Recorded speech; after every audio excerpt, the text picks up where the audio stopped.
आप बता रहे हैं कई गांव की ये हालत है, वहां पे हैंडपंप की योजना आखिर कहां गई विनीत? क्योंकि हैंडपंप तो लगाने को लेकर पैसे की कमी नहीं होती, पंचायत के स्तर पे भी अब तो पैसे मिलने लगे हैं जहां पे हैंडपंप लगाए जा सकते हैं, उनका पूरी तरह से मेंटेनेंस हो सकता है, इसके लिए बाहर जाने की जरूरत नहीं है। क्या यहाँ पे जो तहसील के अधिकारी हैं, जो ब्लॉक के अधिकारी हैं, बहुत ज्यादा इस बात को लेकर चिंतित कोई नजर नहीं आया आपको? जी अमित जी, इसमें हैंडपैप के लिए काफी पैसा आता है गवर्नमेंट से और यहाँ की जल संस्थान है, यहाँ हैंडपैप लगते हैं पर वो कागजों में लगते हैं, कभी जमीन पे नहीं लगते और उन्हीं हैंडपैपों को दोबारा रिवोर कर दिया जाता है। जो लगे होते हैं, जो मतलब खराब होते हैं, उनको तो ना चालू किया जाता, ना उनको चालू करवाने की कोशिश की जाती है, बल्कि जो जो सही चल रहे होते हैं उन्हीं को कागजों में फिर से दिखा दिया जाता है कि हाँ ये रिपेयर हुआ है या फिर से ये नया लगाया गया है।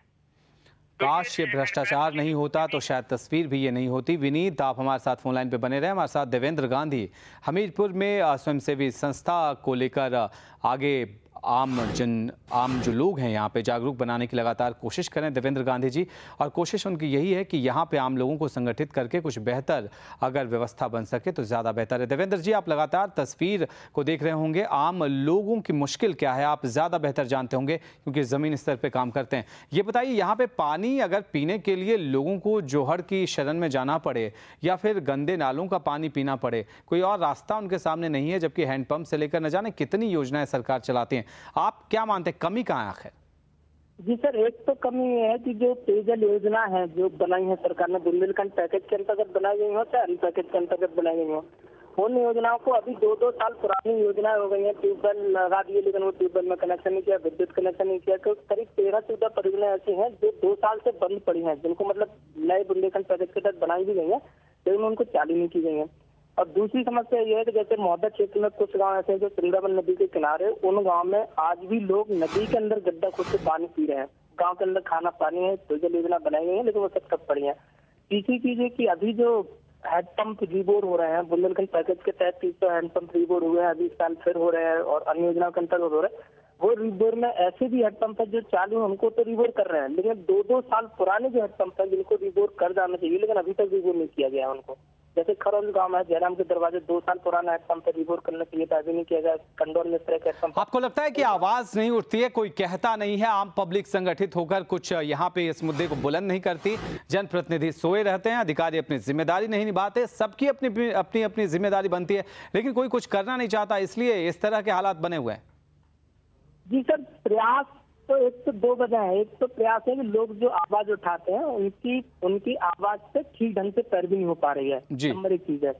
और दूसरी चीज है कि जब टारगेट मिलता है तब प्रशासन जाता है, तब वो पहल करते हैं, लेकिन जब तक टारगेट नहीं है तब तक वो आराम से धीरे धीरे सब चाल से चल रहे हैं। तो 1-2 वजह वो है। तीसरा है कि सही फीडबैक भी नहीं मिल पा रही है, मतलब लोगों को, लोग प्लस प्रशासन को, जो स्थिति क्या है।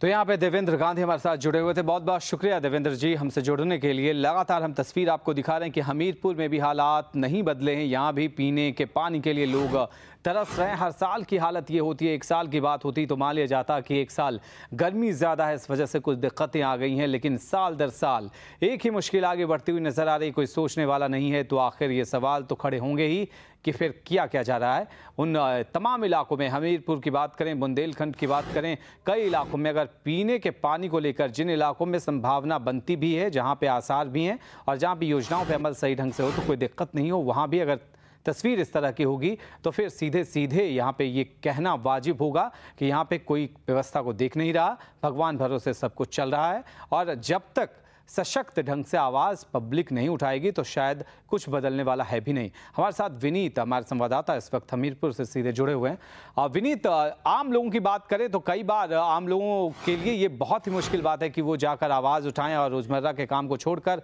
वो ब्लॉक ऑफिस जाएं या कहीं और जाएं और ये बताएं कि देखिए आप जो कुछ कर रहे हैं वो सही नहीं कर रहे हैं, हमारी ये ज़रूरत है, आप इसके अनदेखी कर रहे हैं।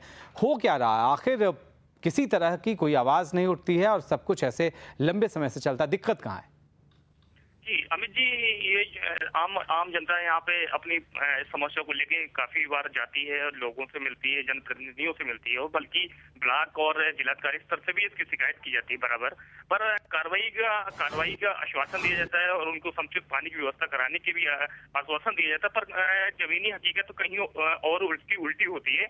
वहाँ जाते हैं, अधिकारी गाँव में जाते हैं, उसके बाद वहाँ दौरा करते हैं, वहाँ पे जाके एक रिपोर्ट भी बनाते हैं कि हाँ इतने लोगों को पानी मिल रहा है, समुचित व्यवस्था की गई है, हैंडपैप भी चालू है। वो जो वहाँ जो रिपोर्ट बनती है वो पूरी तरह से फर्जी होती है और यहाँ पे जिला के उच्च अधिकारियों को या शासन स्तर को वो रिपोर्ट भेजी जाती है, पर वहाँ के जो लोग होते हैं उनको उस चीज से कोई फायदा भी नहीं होता, ना ही ऐसी कोई सुविधा वहाँ दी जाती है जिससे कि वहाँ के लोगों को पानी की समुचित व्यवस्था हो सके। बिल्कुल विनीत, यहाँ पे कुछ किया नहीं जाता और लगातार इस तरह की कोशिश करने की बात लेकिन हर बार कही जाती है। विनीत, बहुत बहुत शुक्रिया इस जानकारी के लिए।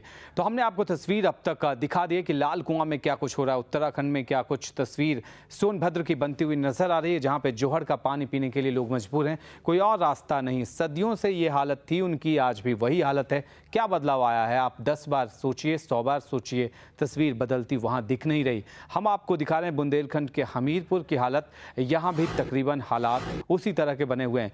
पानी की समस्या तो शहरों में भी इस मौसम में बनी हुई है, गांव की बात तो छोड़ ही दीजिए। लेकिन जिन गांवों में, जिन इलाकों में सरकार इतने पैसे खर्च करती है, बावजूद इसके अगर कुछ ना हो, पीने का पानी मिले ही नहीं। शहरों में तो सप्लाई का पानी आता है, हो सकता है कि यहाँ पे जल निगम की तरफ से, जल बोर्ड की तरफ से कई सारी दिक्कतें आती है, सप्लाई को लेकर दिक्कत हो सकती है, कटौती की जा सकती है।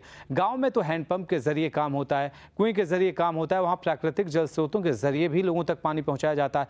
लेकिन अगर उन्हें किसी तरह के इंतजाम न हो और उस भरोसे ही छोड़ दिया जाए तो फिर क्या करेंगे आम लोग? कहां जाके सवाल उठाएंगे? कोई उनके सुनने वाला नहीं। डीएम साहब सोनभद्र के अगर डीएम की बात करें तो वो कहते हैं सब कुछ ठीक है, जबकि तस्वीर बहुत ही बदरंग, बहुत ही बदनुमा और सवाल उठाती नजर आ रही है कि ये व्यवस्था इतनी शर्मनाक है तो फिर जिम्मेदार अधिकारी क्या कर रहे हैं। लेकिन डीएम कह रहे हैं सब कुछ ठीक है। यही हालत है, भले ही कोई कुछ कह नहीं रहा हो, लेकिन जब भी सवाल पूछे जाते हैं तो अधिकारी यही कहते नजर आते हैं सब कुछ ठीक ठाक चल रहा है। ये अगर ठीक ठाक है तो फिर बुरा क्या है, ये एक बड़ा सवाल है।